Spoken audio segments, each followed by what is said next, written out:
People talk about toxic relationships like they should be easy to leave, as if walking away could be as simple as choosing a different route home. But when you're in it, really in it, leaving doesn't feel simple. It feels like trying to breathe underwater, like asking your body to betray what it's come to know as safe. I remember when someone saw the toxicity before I did and asked me, "Why do you let him lie to you like that?" She wasn't judging, just saying what I couldn't yet admit. I was staying in something that was slowly breaking me. At the time, I didn't have the tools or the strength to leave. Now I do. 23 Ways to Leave, my new book, is a raw, honest roadmap for anyone ready to break free, not just from toxic relationships, but patterns, excuses, fears that keep you small, and the lies we tell ourselves to survive. It's not just about leaving the past behind you, it's about recovering the part of you who was lost so you can become whole again. If you've ever needed someone to say, "Here, let me help you," this book is for you. Hi, I'm Mindy Dean, and if you're here, obviously you know me somewhat, but welcome to Still Processing. And this is a special episode where I am sharing a little bit about my book, 23 Ways to Leave. So, over the next 3.5 weeks or so, 23 days, I am going to be sharing a reading a day here on Substack, YouTube, all the places out that I'm going to be posting it. And yeah, I really just want to share this. I'm so passionate and excited about this book, and I'm so ready to get it out to the world and to whoever needs it once it wants to read it is maybe just curious about the little juicy details of my life that are woven throughout. But after 23 years as a hairstylist and after clawing my own way out of a very toxic relationship that ended in tragedy, I have had this on my heart for a while. And earlier this year, I came across something that really inspired me to write this shorter, kind of condensed version of a guidebook to help people out of relationships that they know they need to not be in any longer. So, this is my book, 23 Ways to Leave. And here's the introduction. Why do you let him lie to you like that? There was zero judgment or harshness in her voice, only curiosity. My friend's words hung in the air like cigarette smoke, my eyes waiting for her to explain what she meant. She apologized for being blunt, but said she truly didn't understand how I could stand by someone who wasn't honest, someone who twisted the truth to suit his own needs. You're so much the opposite of that. I just don't understand how you're okay with his lies. Now, I could have very easily defended my husband and demanded immediately that it was time for us to leave. I could have made the choice to never see this woman again, not allowing this opportunity for some kind of a wedge to be driven between myself and my husband. Only I didn't want to. This was during Christmas break 2020. My husband's friend had recently introduced us to his new girlfriend and her daughter. She and I hit it off immediately. Our kids got along, our partners were already best buds, and we had a lot in common. We hung out the whole break with game nights, sleepovers, and even a few double dates. That night, we had split a babysitter and had dinner out, then went back to their house. We drank a little wine and whiskey, danced around the living room, and my new friend joined me for a smoke in the garage without the guys. That's when she asked me the question.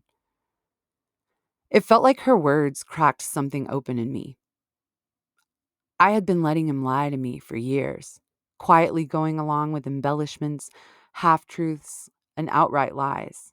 I dreamed of outing him and standing up to him, but mostly I stayed silent. It was easier to protect the peace and his fragile ego, all to make everything appear normal when I knew deep down it wasn't. This time, the truth hit me like a slap. I knew she was right. This person could have been anyone. That's not what is important about this part of the story. Who she was, how long she had known us, or how she got the audacity to ask such a brutally honest questions to someone she barely knew, those things do not matter here. What matters is that this moment became a catalyst for me. A curious whisper from a new friend illuminated a part of my life that I'd been unwilling to face before that moment. I thought I had accepted this as part of who we were, but at that moment, her question forced me to see the damage it had done. She wanted to know why, and for the first time, so did I. The list that saved my life. She wasn't harsh. She wasn't accusing me of anything. It was just a simple question, one that hung in the air like cigarette smoke, burning its way into my lungs. And even though I had heard versions of it before, why do you stay? Why do you put up with it? This time, something cracked open inside me. I thought about all the times I had made excuses for him, the way I had rationalized his behavior and ignored my own pain. I remember 3 specific moments that seemed to chip away at my denial and shake me into seeing there was nothing left to hold on to anymore. A friend telling me point blank, "I don't like seeing you being abused." Another called me a long-suffering soul, a phrase I found both disgusting and illuminating.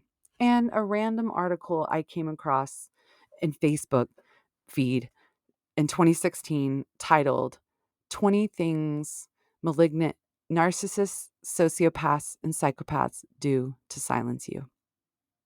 It was like reading my own life in bullet points. Every single line on that list was something I had lived. Every single one confirmed what I had spent years trying to deny. Reading it, I felt so sick, yet so seen. I knew I needed to get out, only I didn't have the strength. I didn't have the tools. I didn't know how to leave. So, like many of us do, I went into fix-it mode. I spent the next few years trying to repair and patch up everything I could control. I lost weight. I fixed my mindset. I became a life coach. We went to marriage counseling. I did everything I could to make it work, to make it last. I told myself things were getting better, but really, I was just getting better at pretending. Now her words echoed in my head. Why do you let him lie to you like that? This time, I couldn't ignore them. It was as if that list from 2016 had resurfaced. The fire alarm was blaring, and I finally realized I had to get out. I wanted to do the brave thing. I tried leaving the way you're supposed to, with honesty, with boundaries, with a clear voice and a clean break. I wanted to sign on that dotted line and walk away, but that's not how it actually ended, with a neatly signed divorce decree. Instead, the relationship I had been so desperate to escape ended in the most final, irreversible way imaginable when he made his exit by suicide. And yet, I wasn't free. Because here's the thing nobody tells you: leaving doesn't fix you. Just because they're gone doesn't mean the pain is gone. It stays lodged in your body, your brain, your reflexes. The real work begins when you walk away from the cycles, the conditioning, and the lies that you have believed about yourself for too damn long. It took years of heartache, moments of clarity, and a therapy bill a mile long before I finally understood what freedom actually looks like. And somewhere along that journey, I came across a song I had never paid much attention to before: Paul Simon's 50 Ways to Leave Your Lover. "The problem's all inside your head," she said to me.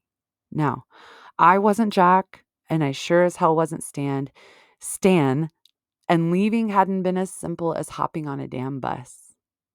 But something about that upbeat rhyming chorus reminded me of my friend's wise words to me that night. It felt poetic, just a little tambourine backup and some good lyrics detailing how easy it was to walk away. I remembered all the times I Googled how to leave, when is it over, narcissism, codependency, attachment, etc. Could it be as easy as the song made it sound, with a little brass backup and a tune you could whistle to? Of course not. But it got me thinking. What if I made a list, not of cute rhyming exit strategies, but of the real tools that helped me climb out of the relationship I had been in, and even things I've learned since he's been gone? I don't want you to have to take the long and winding road it took me. So here I am, almost 10 years later, making another list. It feels like some kind of divine retribution sitting here, writing not just a list, but a whole ass book of 23 ways to leave. Because that first list was about how I had been torn to pieces. This one is about how I put myself back together. This book isn't just about leaving a toxic lover. It's my roadmap to leaving anything that keeps you trapped. Patterns, stories, roles you've outgrown. It's about reclaiming yourself one step at a time. This is me standing on the other side, reaching back to say, "Here, let me help you in your struggle to be free." Author's note: leaving is an act of self-love. When I first imagined this book, I thought about all the ways I've had to leave in my life.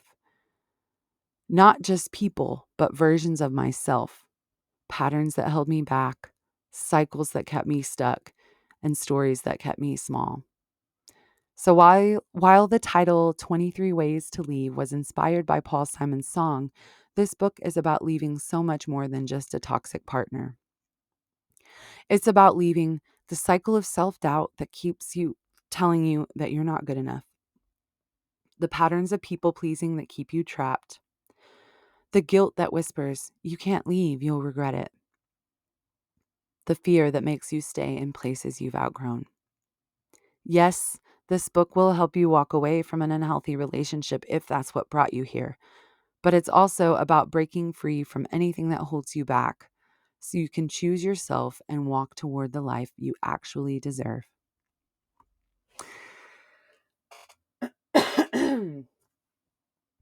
Thank you so much for being here. That's the conclusion of the introduction. I am so grateful for you being here, watching, listening, sharing this with people, just sharing this journey with me. It's been incredibly fun putting this together over the last couple of months, and I'm so excited to share it with the world. So I'm ready to see you again very soon, back with the full version of chapter 1. So thank you so much. I'm going to post a link along with this. You can download the first 4 chapters for free. So I am going to make sure that that's included in this episode of Still Processing. So thank you so much for being here, and thank you so much for understanding. And I don't edit any of my videos. And if you've watched this far, oh my gosh, I love you. I mean it. Can't wait to share the rest of it with you. I hope you have a wonderful rest of your day, week, weekend, wherever you are when you're watching this and listening to it. Love you, mean it. Bye.